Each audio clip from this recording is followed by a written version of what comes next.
So good morning, folks. Today I made my way about an hour drive away from Ephesus to a place where I've never been before, surprisingly enough. But that's a testimony to how much there is around here. The town is called Metropol, and I'm just learning a little bit about its history. But first I want to walk through the town just to get a feel for it, and then maybe learn more about its history. In any case, it's quite large, and it's really well done. They made beautiful staircases, and up until now they're not charging any entrance fee. And this is a private home, or was a private home, let's put it that way. And they're excavating it, and this is nice because soon it should be protected, but I think that they're overwhelmed by a site like this. There's a theater up there, which we're going to go to next. So I can just walk into here when most places you can't do that because they want to protect the floors. Good, there's not mosaics here, but there's marble floors here. And you can see there the stones that they collected. Beautiful setting, by the way. And if this was a private home, a villa for a Roman official, then let's just put it this way, it was very large. I don't know, they tend to indicate by that sign that it was a private home, and I have to take them for their word. You can see this typical Roman plumbing at the time, these terracotta baked tubes which fit into each other to either bring sewage away, or to bring sewage away, or to bring water in. It's really quite well preserved. Okay, so I'm going to walk up to the theater, and then I'm going to make the long walk up into the main town, which is perched on the hillside. So this is, like I said, I haven't been here before. I don't know why. In my countless visits to Ephesus, this is the thing about Ephesus. The first trip I brought people here, we were driving out to, I think it was Didma. And just driving, I was sitting next to my tour guide. And we drove by what looked like a ruin on the right side. And I said to my tour guide, Cengiz at the time, what's that? Oh, he said, that's Magnesia. And I said, what's Magnesia? And he said, well, it was a major town, an Artemis town. Now, I've been there many times, but, a tour guide cannot point out everything here. They can't. Because then also the people want to go there, and often time doesn't allow. Okay, so that's just my introduction to Metropol, where I am today, and also to what it's like to be privileged enough to be able to visit these sites. You just need a cheap hotel and a rental car, then you're off to go. It's good if you know something about the history here, because then you can actually better understand what you're looking at. Because this was originally a Hellenic town, built 600 years before the Christian era. That means pre-Roman. And then it was taken over by the Romans, and then taken over also by the Byzantine movement. So I'm going to shut this off now, because otherwise it'll be too long of a video like I did yesterday with Brain. They know there's something underneath there. That's why they start digging. All right. What I find particularly intriguing about this town is it was called the town of the Mother Goddess. And I wonder how it becomes that name, how it received that name. So now we're at the theater. And I mean, look at this. So this is probably more recent. Yeah, it's a cement block with hands in it. The Turks did that. Sweet. And this, they rebuilt. You can see that. This is modern cement blocks, but not badly done. And here they switched to granite blocks, or maybe limestone. And now we're at the theater. And it's nicely done. This looks a lot like the theater that we were at yesterday in Preen. A lot, actually. probably this town had a relationship to Priene, definitely had a relationship to Ephesus. They were all connected, even if they belonged to different kingdoms. And I take it the floor was found like this, just probably covered with dirt from landslides. Landslides are the biggest problem around here because most of these Greek Roman towns were built on mountainsides, and sometimes in springtime they have really torrential rains here. I've experienced that myself, and the earth just moves down and actually gratefully covers these sites. Why do I say that? Because if they're covered by earth over a long period of time, then nobody knows that underneath that earth is a theater. So they won't loot the material here. Again, always, you know, they had such beautiful views, so they'd watch a beautiful theater piece here, and in the background they'd have these gorgeous views. Normally they like to have water back there, but in this case it's not. And this is a cement replication. Okay, I'm going to continue on now up into the town. I just want to show you the theater, and we go back to that model they have. You can see up there, the upper seats are there, and those are original, the stone ones. And depending on the capacity of a theater like this, they use a measure to calculate the population of the town. So let's say, for example, 20,000 people fit into here. That's not true, but let's say 10,000 people. Then there are 100,000 people in the town. But as I said, I don't really believe that model because it doesn't really make any sense when you look at Ephesus.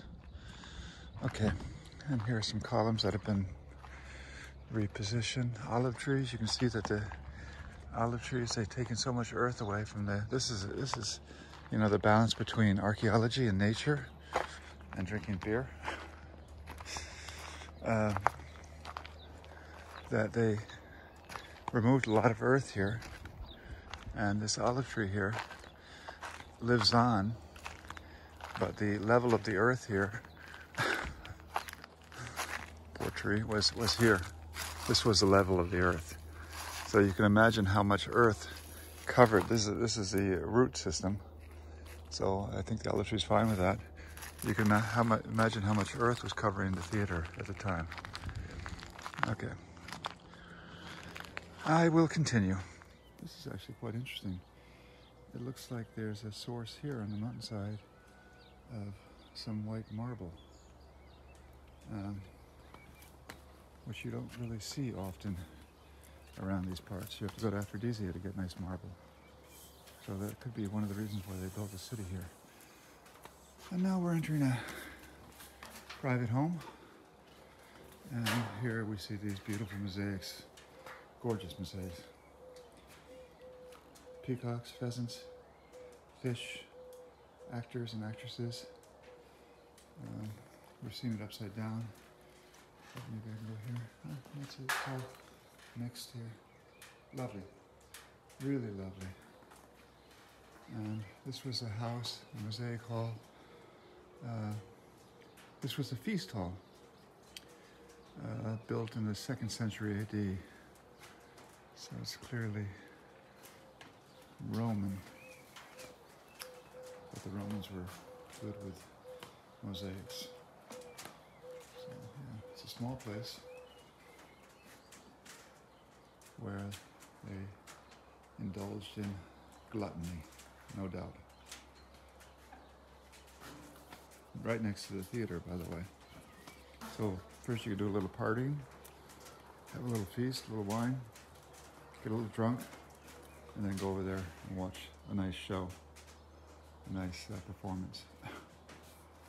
They really had it good here. I mean, if you go to Pompeii or to the hanging terrace houses in Ephesus, you can see how good they lived, how well they lived. Okay, I continue. Now we've reached the city, and from here you can see the view that they had, and also the protection they had. Okay, it was a combination of a view and protection, because then they could see anybody who's coming. meaning good or harm or tradespeople. But now you can see the enormity of this town. What you see on the left side are the walls that surrounded the town. And now here is the lower part. And I have a sense that the Hellenic town here was taken over and transformed by the Roman conquerors. And because you can see that it has a very Roman flavor to it compared to yesterday in Prien. And what we're looking at here is the gymnasium. They're normally in the hot baths. They're normally on the outskirts of the town. And here you can see a city plan. So we're right here, and we're about to go here. And here's the lower part of the town, and here is the main part of the town, which we'll walk up to. So you get a sense of how big it is. We were at the theater already, and we came in. Here was the entrance, and I'll probably make it down here, but I definitely want to go up through here. And if you look at all these olive trees here and here, but if you look at the walls of the town that surround the town, then here as well would be either homes or temples, but you know, they need time to, or here as well, to excavate it. Because a town like this, in the Greek time and then in the Roman time, was quite populated, and it was not a priority to have a park at all. This is the same thing with Ephesus, by the way. So this was probably either temples and homes, and that's why you can't really say if this holds 10,000, there are only 100,000 here, because we have no idea how many people lived within the city walls or even outside of the city walls. So this is really quite interesting. Really quite interesting. Just goes to show you, if you come to Ephesus, you need a loan just to move around Ephesus within a 2-hour radius with the car. You need at least 2 weeks. You know, people think that they come here for a week, you know, alone, not with a group, and they can take everything in. And it's just not true, you know, unless you just come here and run through it, which you can do. You know, a lot of people get a tour through Ephesus from a boat, and if you ask them afterwards where were they had no idea. That's all well and good. I'm not criticizing them. That's a different style. But if you care for the history of humanity, like I do, this is amazing. Amazing. And you want to really soak it up here, you know, what they did here and how they lived, especially because the Greco-Roman traditions have a major impact on the Western world, both positive and negative. I mean, because of the Greeks, we have democracy and also aesthetics to a large extent. And now I'm just going to approach these because they're interesting, because they have Greek inscriptions here, translated into Turkish.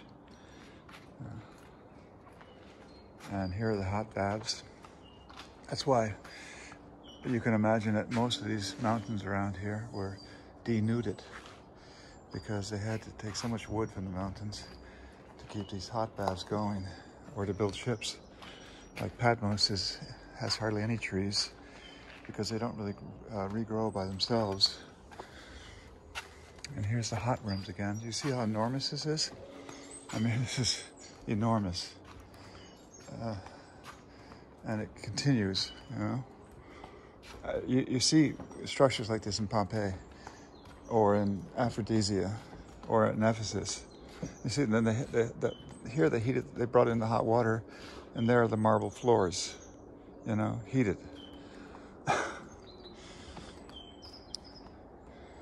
Oh, my goodness. This is a delight to be here today. And I'm the only one here. Oh. It's no wonder, because if I don't know about it, didn't know about it until now, and I'm not trying to brag, then a lot of people didn't know about it, don't know about it. Okay, so this is just a bathing house, and apparently the gymnasium, the school. I just gotta walk around here. I have an unquenchable hunger and thirst for seeing these things. I only know a few people that share my passion to the degree that I do. My family doesn't understand it. Yeah, so this is the back area. There's probably no plumbing underneath here. Maybe just a place to get ready to take a bath. And here was the furnace. Somewhere here. So here they theoretically there. They say this is a furnace room. This is where they actually heated the water. I don't really see how. But maybe a lot of it's gone. Okay, I'm going to continue upwards. This will be another long video, but you know, whoever wants to watch it can watch it. I'm not forcing anybody to. That looks like it could be a furnace. Okay. Let me just continue up now into the city. So if we reach the Stoa, a building where they used to have political, religious, philosophical, commercial, and cultural issues discussed. Okay, so just take these steps up. They're new. And we come up to an area which is, again, outside of the city walls, but cities expand as they do everywhere. And theoretically, this was the Stoa, I take it.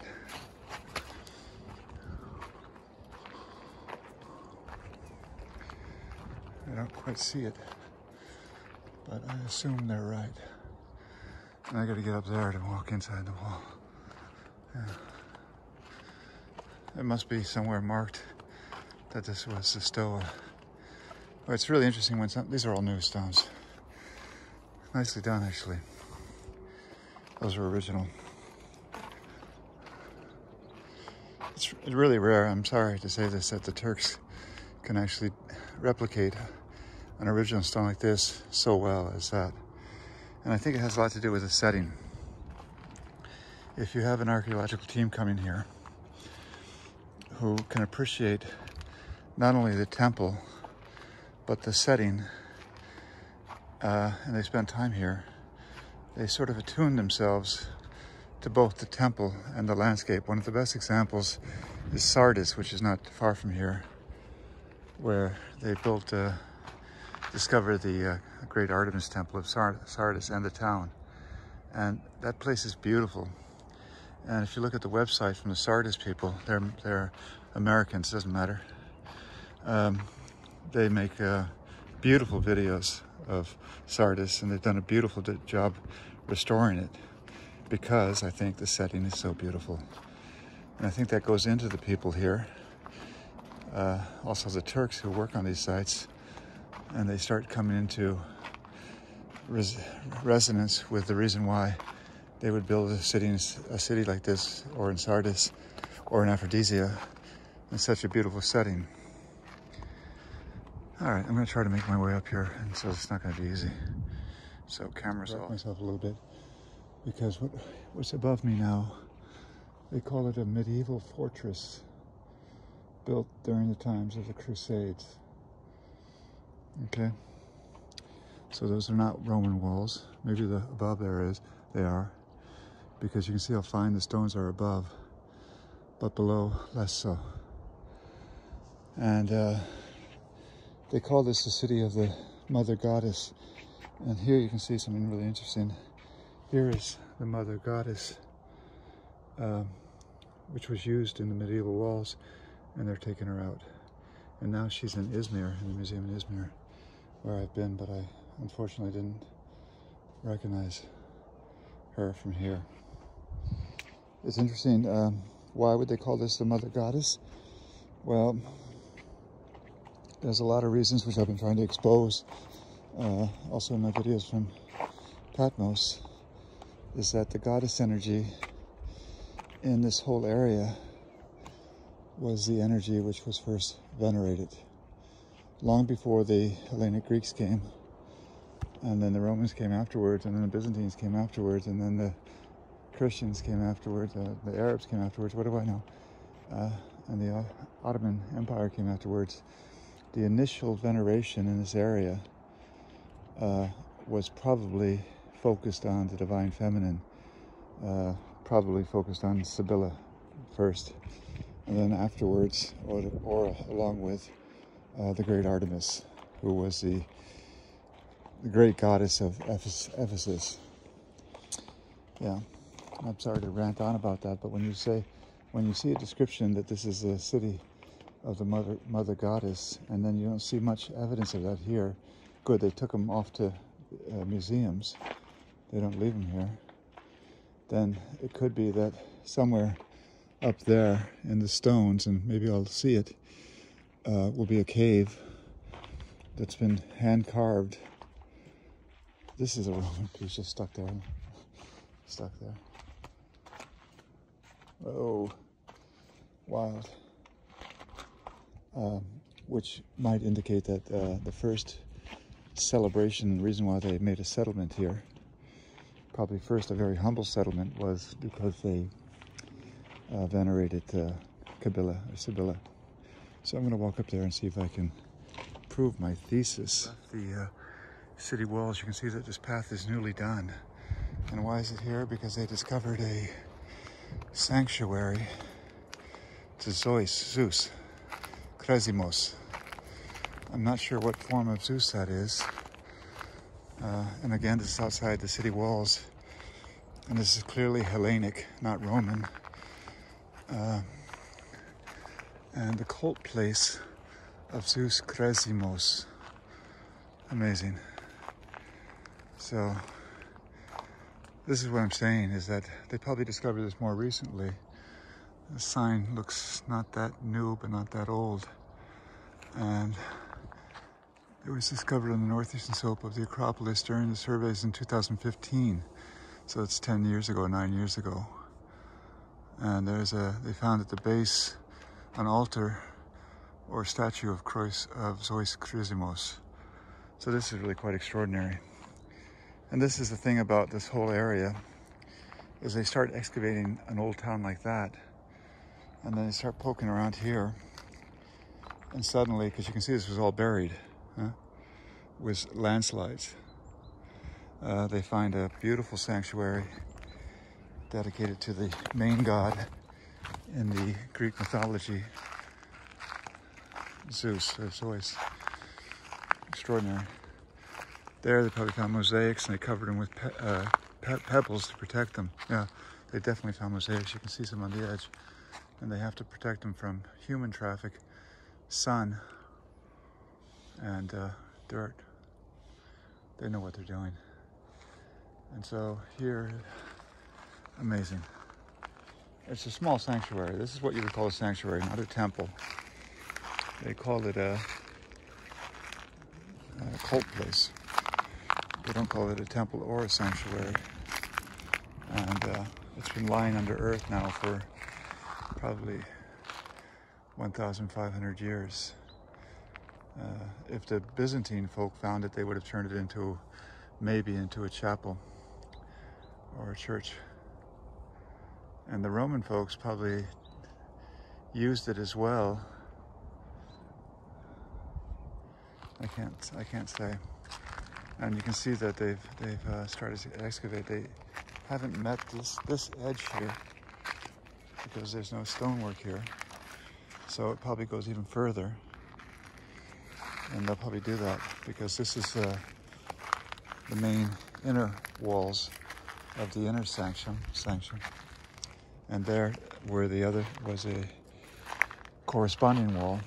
And then you would walk up here. And what's beautiful about this is you see how they integrate the rock, that stone rock in here, as if it's part of the divine plan. For them it was, okay? And so they would build a sanctuary around it, but the sanctuary would probably move up. You'd probably move up as a priest or priestess up into, for example, here's like a staircase, a natural staircase. And then you would enter here on the stone and probably make a sacrifice to Zeus here. This would be the Holy of Holies, or the altar here, without a doubt. Well, this is a natural end to the property here.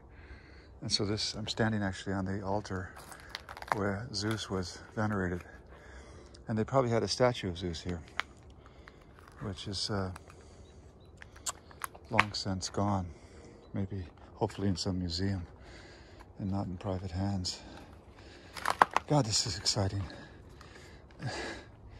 And you can see that you know, because they discovered it 9 years ago, that they've done a lot of restoration in a short time.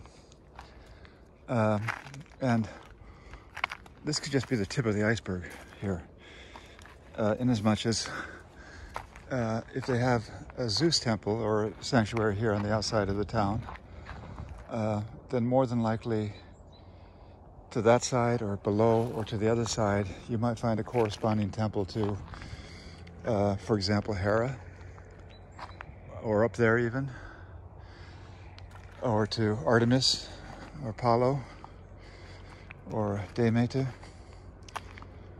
And here are the fig trees, and here are the olive trees, well taken care of. They cut them back so nicely, that the path is free for us to walk. Well done, very well done. I tend to be very critical of Turkish restoration efforts, but this is very well done. And they're going to probably pave this with granite cobblestones, without a doubt. Fantastic. Okay, folks. I wanted to tell you that it gets a bit confusing according to the signs you see. So down there, as I showed you, they say it's a medieval fortress, which it probably was during the time of the Crusades, because you can see how rough it is, you know. But don't forget that they built it on a place where another culture was, like the Greeks and the Romans. And then you can see those blocks up there, which are original, meaning that those were the city walls as well, because there you see the corner where it goes down. So the Crusaders just rebuilt it.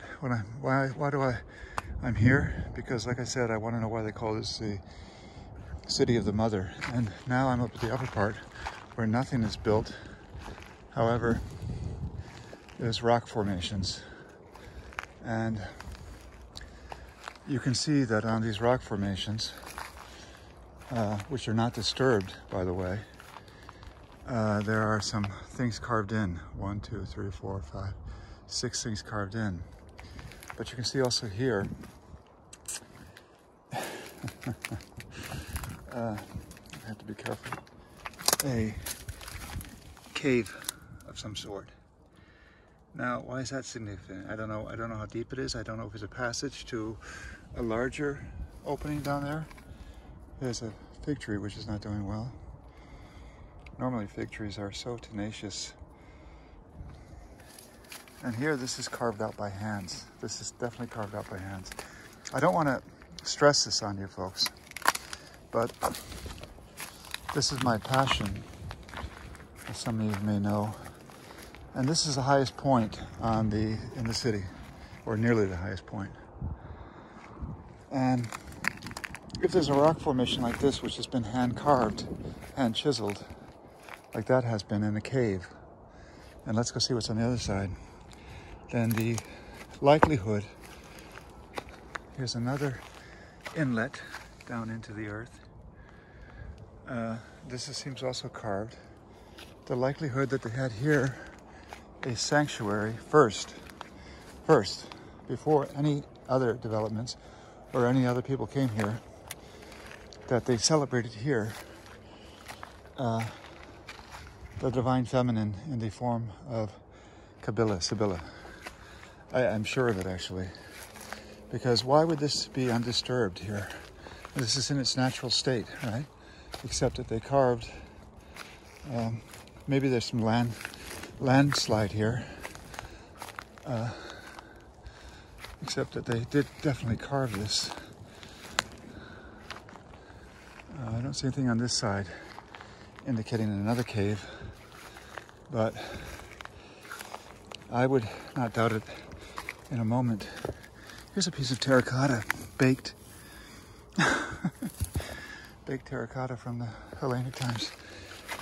I just want to go a little further up here. So that's built on bedrock there. but I want to see if we can find any more evidence here of a sanctuary to a Chthonic goddess. And I wouldn't be surprised if this whole formation here, which is like a triangle which goes into the land, was a place where they venerated Kabila, the divine feminine, basically a Chthonic goddess from Anatolia. Okay. All right. Enough preaching to the choir. I just exited the walls that I just showed you, and what I've entered is the area of the Acropolis. Okay, this is the upper city, and I would imagine that the upper city was probably predominantly Greek, Hellenic Greek, because these walls here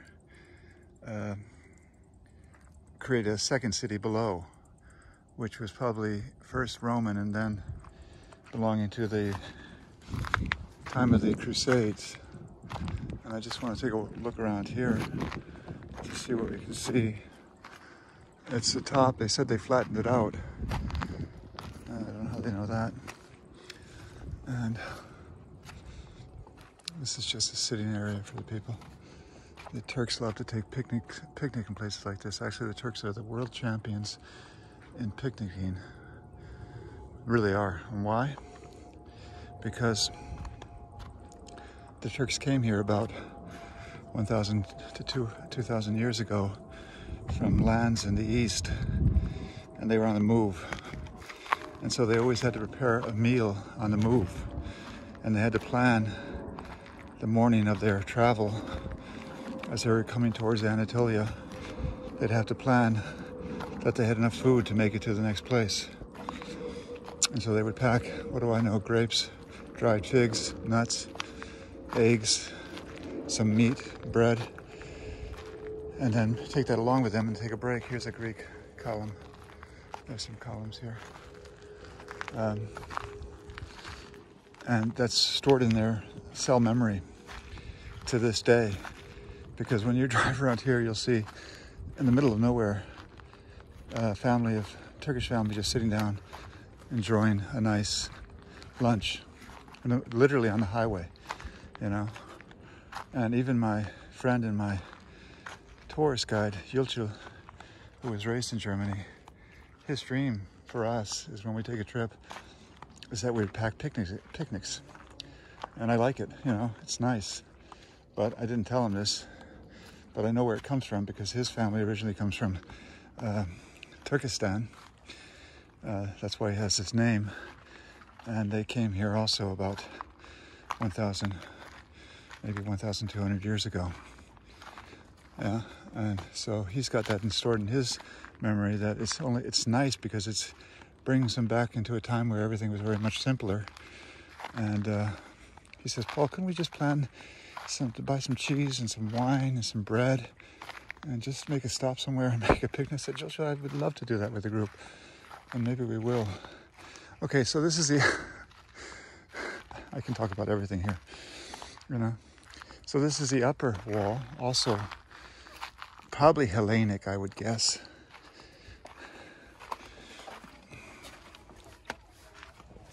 And I'm just going to see what's behind here, because here's where the city finally ends. Here, maybe. This is the Acropolis, so the Necropolis is where they buried the people, would be probably somewhere up there, I would imagine. It's normally, they make the graveyards above the city, and they probably know where it is, but they don't want to reveal it right now, because they're worried about people going there and stealing or digging up the graves, which they do here. Because of the poverty, they do a lot of illegal excavation of graves. And it's a problem. And you can say, on the one hand, they shouldn't do that, but on the other hand, the situation of the economy here is really hard on people who are already poor. And if they can find something and sell it on the black market, you know, the temptation is understandable.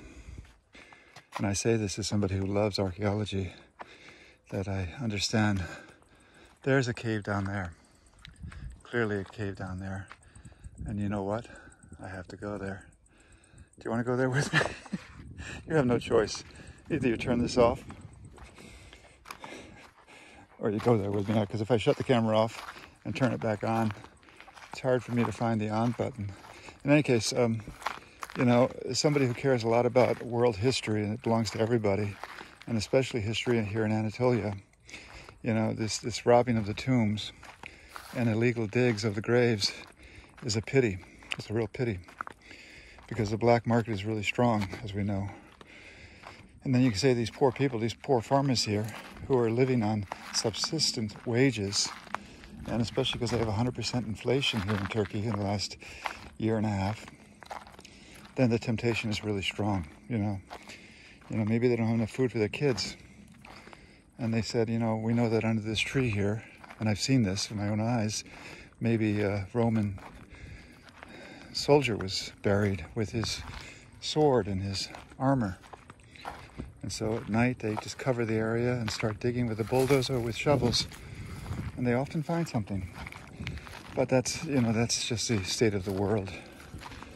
You can't really blame anybody. So this is, I'm sorry, but this is fascinating, okay? Why is it fascinating? Because it's not marked. It's not marked at all. It's not even on the city plan. However, I am ecstatic that I found it. Why? Because they've done some excavations here. Because when you go down into it, and there's the city, you can see that they carved out niches here. These are clearly carved out. And they would put a stela there of a god or goddess, and I mean goddess. And then on the other side, the same thing. They would carve out here niches, there niches, and place a stela. But what they did here is actually quite impressive. They dug out this whole rock here, and not for protection, not at all for protection, because it's not big enough to make a fire or to sleep, but they did it because, and here you can see the steps upwards. There they would celebrate the primary deity. And like I said, from my studies, that would be Sibylla, the great goddess, who has roots to the great goddess of Catalahuk, going all the way back to Göbekli Tepe. And here they built a sanctuary for her, and actually a very nice one. And there we have our answer. The reason why they call Metropolis the city of the goddess is because of this, and actually only this. This was a very large, relatively large sanctuary, totally dedicated to the divine goddess Sibylla. You can see how unbelievable it is here. They carved this stone away, the flat. They made that flat, and they built a beautiful, beautiful sanctuary here with stelas there and stelas there. And then you'd walk into the main sanctuary, probably bearing some sort of animal, like a rabbit or a goat, and you would sacrifice it to the goddess there. And why the goddess? Because the goddess is a life-giving force. She takes care of the animals, she takes care of the lands, she takes care of us when we're sick, she takes care of children. That's why they needed the goddess energy more than they needed the God energy. Here's another area that was carved out probably as a place for a stela. A stela is just a stone plaque which has been carved. We've seen so many of them. And there's maybe even a water source here, because you can see that these trees are so healthy, and also the trees above are so healthy. And that has to do also with the veneration of the Divine Feminine. They find a place which is very lush, normally with a water source. And they have cisterns here apparently. And then they they carve out with love and belief and compassion and make a beautiful sanctuary here. Beautiful. If you ask me, if I look at this and feel this compared to what I just went through, I'm more impressed by this, because you can date this to maybe 3,000 years ago. Yeah, okay. We're going to close out our visit here which has been so fruitful and amazing, partly because of the Apollo Temple, or cult center, and then the discovery of these caves in the back of the village. So let's ground ourselves in a little bit of Roman technology here. And what you're looking at here are the cisterns where they would collect water for the city. So there must have been a water source somewhere up there. So you'd expect to see what are those called, where they channel water down from the mountains? Aquifer? Yeah, aquifer. Aqueduct. You would expect to see an aqueduct somewhere up there, unless there was a source of groundwater here. But this is a place they would store water for the city, even rainwater. And you can see that it has arched ceiling, so it's enclosed. Maybe there was a natural spring here as well. And you're not allowed to go in here. And you can see that they had 4 chambers, which is quite impressive, holding a lot of water. Yeah, but this is definitely Roman. Okay, folks, I'm gonna move on now to Sardis, and thanks for taking the time to watch this. I love sharing it with you. I'll probably make another film at Sardis if I have the energy. I'm a little bit overwhelmed, but nicely overwhelmed, because I didn't expect this here. And I'm so thankful that I found it, because when I lead a trip here in November to guide people to the sites around Ephesus where they can experience the divine feminine, then this site has to be included. And it will be now. So, as the great C.G. Jung said, there is synchronicity, or divine providence, leads us down roads that we didn't plan to travel. Okay, then much love from Metropolis. They're doing a great job here, really great job here. And take care, everybody. Last thing, I just left the city, the lower city, on my way to the car. And I walked, you know where we are now, there's down below and up there. And then I turned to the right. And this is a place where the Senate would hold their meetings in the Roman times. The senators would come here and to discuss city affairs. They have this practically in every Roman city. So you've seen half of it, and the other half, it wasn't appreciated by the Crusaders. But here you can see the other half of it, here, right here. So the Crusaders just built this fortress wall right over the place where the Senate was. I think here are the lion's feet here. I mean, it's in beautiful shape, you know. They just built this. Oh, the Crusaders, God, they were brutal. They were much more brutal than the Romans. But look how in great shape this is here, and only half of it's there, and half of it's under this wall. They should take this wall down. They should really take this wall down, at least this part of it, because you can see, I just get a kick out of something like this. You know, it's like these competing cultures. They come, this revolving door, and you can see there that it goes up there. You know, this is in contrast to the theater, which is over there, because this was for cultural and civic meetings here. So if this was located here, then the town goes way over there, because this would never be on the edge of the town, never. It would be more in the middle of the town. And that's what I'm saying. Sorry, I get such a kick out of something like this, I don't know why. Theoretically, if this was from the Roman period, which it was, for the Senate to meet, then if they kept digging here, I don't know if they plan to, they would find the other part of the town, probably going out as far as that, as there, because we know that in most cases the Senate was built in the center of the town. So if they kept digging here, they would find a lot more. They must have plans for that. Okay. I'm sorry, I guess I should kick out of something like that, but I do, because I just think, you know, first they had the Divine Mother celebrated maybe 3,000 years ago, and then the Hellenic Greek come and they built a city. Then the Romans come and they built a city, and then the Byzantine Empire comes and they build the churches and everything, and then the Ottoman Empire comes and maybe build something, and the Crusade. And then the Crusaders come and build this wall here out of all the pieces from the. I mean, they had to do it quickly, you know. They were on the crusade, but they'd take all the stones from the Greeks and the Hellenes and build this wall, which is just a patchwork wall.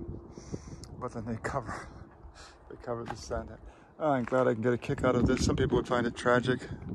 It seems like this visit doesn't end. So there we were just now, right? I was about to go to my car. Look down here on the plain, actually, and lo and behold, they're doing another excavation here, which is cordoned off, because I take it they're in the middle of it, and they want to protect it. No doubt Roman, and no doubt filled with mosaics. Yeah. This was probably a villa or a temple. Looks like a way, actually. That's what I'm saying now. You can see the height of the olive trees there, and this is all landfill. It just came down from the hills during the hard rains and covered it up. So this is literally about a meter or so underneath the ground. That's why it's in such good shape. And you can see the Roman plumbing on the side here. And you know, we saw how big that was, okay? We saw how big Metropolis is, built up over 4 different civilizations. But now we're down in the plain, you know? And this is in Roman, clearly. And I wouldn't be surprised if they continue digging to the left. These are not isolated. You know, if this is a home or a temple, it would never stand here in isolation. It would be integrated into a community, completely. I could get some shade.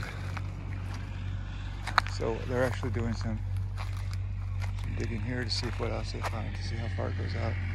But if they continue digging, I mean, just look at this. This is huge. I mean, it's really huge. It's probably a temple or sanctuary, without a doubt. And there's the backfill of the earth there, and there's the city where we just were.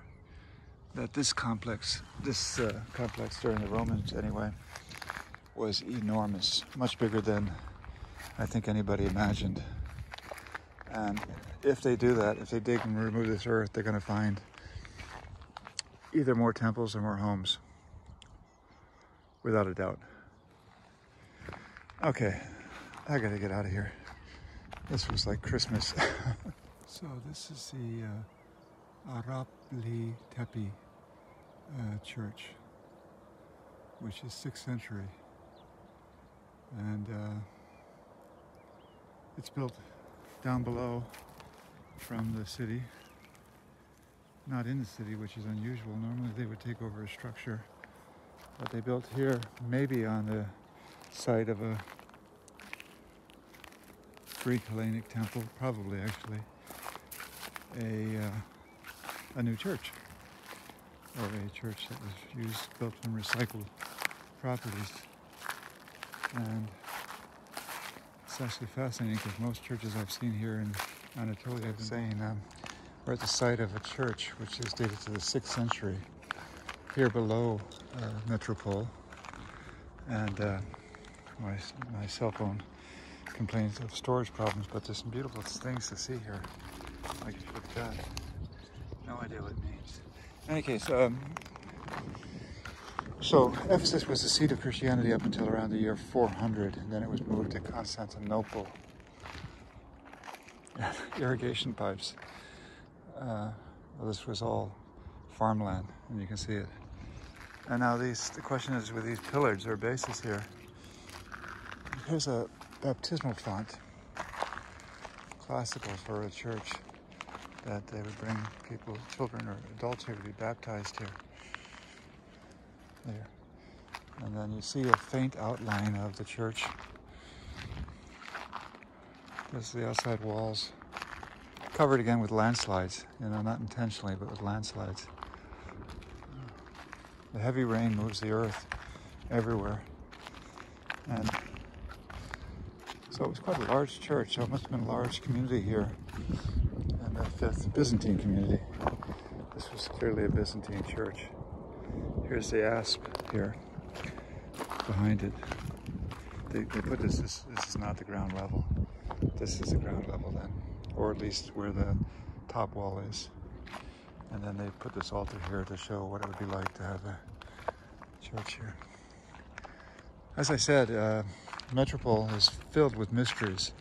And now I'm going to go over there, which I haven't been yet. I actually was about to leave, and I saw that, and I said, you know, can I go there? I said, sure. And that's going to be more Roman baths, which is amazing, because we just saw so many Roman baths up there. And I want to see what's going on there, and then I can leave. But they had a marble floor. Nice. Okay, folks. I promise this is the last film. And it's interesting because we're down now below the city, which is up there. And we know that they built cities often on hillsides, that they would have protection and be able to see what's going on in the lower plains if anybody was coming. But you can imagine when the Roman Empire became so strong that I think they suddenly said, okay, we're safe now. Nobody can defeat us. So we can start building down here, down below in the plains, because we're so strong and so powerful that nobody would dare challenge us. And I think that's why you can imagine maybe in the year 200 or 300 that they said, okay, let's start building down below. And it's easier to build on the flat than it is on the hillside. And you see that stone pile over there. You can't go to that. I don't think you can. It doesn't matter, but those are all stones that they found around here. Now these are the bathing house here. And it's an extensive system, extensive. It just, you know, we cannot underestimate how ingenious the Romans were and industrious they were. So let's do this, okay? Let's do this together. We've gone through a lot on this video. And we just walk down these provisional stairs. And then let's enter the bowels of the bathing centers. Downright impressive. I mean, downright impressive.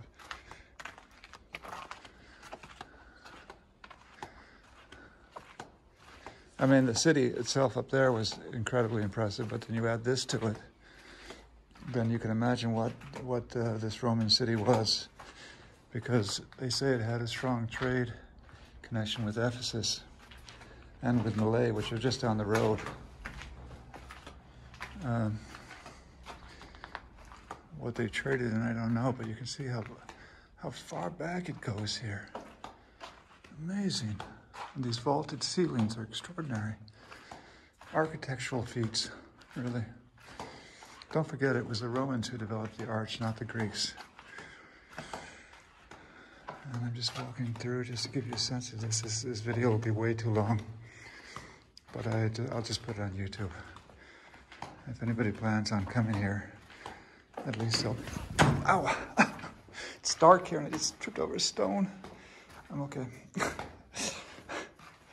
They'll be prepared. Damn.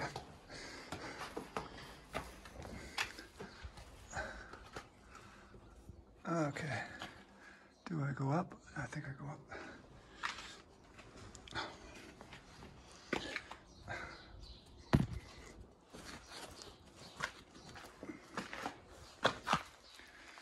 Okay. It's the second time I've stubbed my toe. Now I can't get down. This video will not be in. Okay.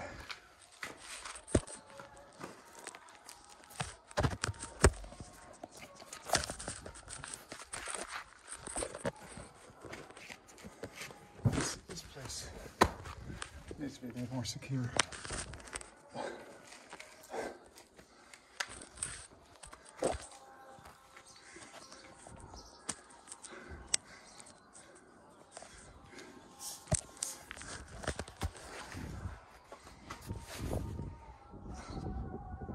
Not ready for tourism. What I did was I just climbed up there, climbed up on this arch and this arch with no railing, and it's at least a 5-meter drop, and anybody can come here and do that with small children. I think they have to do something quickly, either not allow people to come here or make it that there are clearly marked ways, and they're not clearly marked at all. And there's just two nice women saying, we don't charge, which is nice enough. I appreciate it, but I don't think people come here with small children. Only crazy people like me come here. And I'm wondering how to get down there. But now you see the beautiful mosaics there. Gorgeous.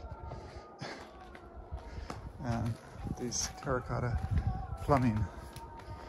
They have to drain the water away from here, so in the rain season, they pump it with this green tube, which is everywhere around here. I just want to show you from here what it's like down there. I stubbed my toe on Patmos and it turned blue, but it's okay. This is a problem with wearing flip-flops, but I don't give up and I don't give in. I've been wearing flip-flops since I lived in Nepal, even played a round of golf with a golf pro in Bangalore in flip-flops. So this is nothing. I want to get down to where it looks like you're supposed to walk, which is probably down here. See, this is a thing.